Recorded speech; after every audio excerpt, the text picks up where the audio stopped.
Hey everyone, so I always like being surprised with some good news, and here we have some. A Yale professor has actually condemned communism. Kind of odd coming from a professor. He stated it is, quote, close to a religion if not the same.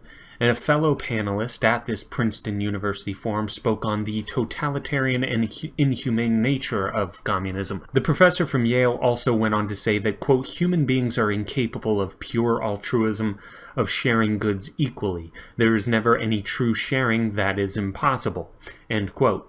This is an important point in my opinion because it is true, human beings as a whole are not capable of complete selflessness.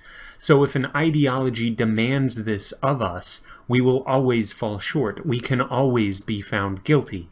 If you are inclined to keep some of the products of your labor, especially if your family is hungry, you will be condemned as a heretic to the revolution, and historically things never ended well for people like that within communist regimes, and as it happens, most people fall into that category. Hence the death and destruction that you see with a communist dictatorship.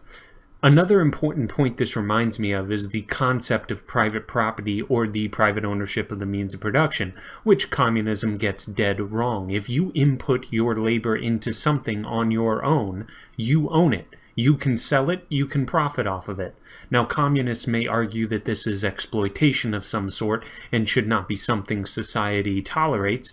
However, human beings naturally act as if this is true. Even thieves know when they are taking something. They do their best to not be seen even by people they're not currently stealing from. The thieves realize the vast majority of people understand on a basic level ownership. If someone walks into a Whole Foods or a Home Depot and begins reaching over to the cash register and taking money or slipping a product into their coat pocket, people will naturally see there is something wrong and try to stop them, or at least inform someone. This seems to tell me that it is inherent within people to recognize private property and the right of people to profit off their own production and off their own private ownership of the means of production. Now let's say communists are correct, just for the sake of argument, and these concepts of private property are wrong. Now that would make the thief in my scenario not only not the culprit, but the Home Depot or Whole Foods are actually the criminals.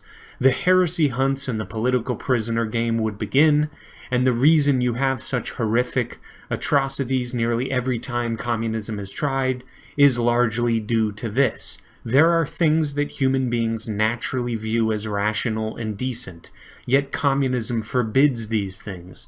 This is a ripe catalyst for exactly what we see within nearly all communist regimes: death, destruction, and imprisonment on a grand scale. So even if communists are correct, which they're not, but even if they are, is it worth condemning nearly everyone as undesirables, which is inevitable when implementing their ideas? I would think not. But anyway, it was nice to see a professor of all professions actually speak sensibly on this topic for once. But that's all for now. Like and subscribe and comment and all that stuff. And thank you very much.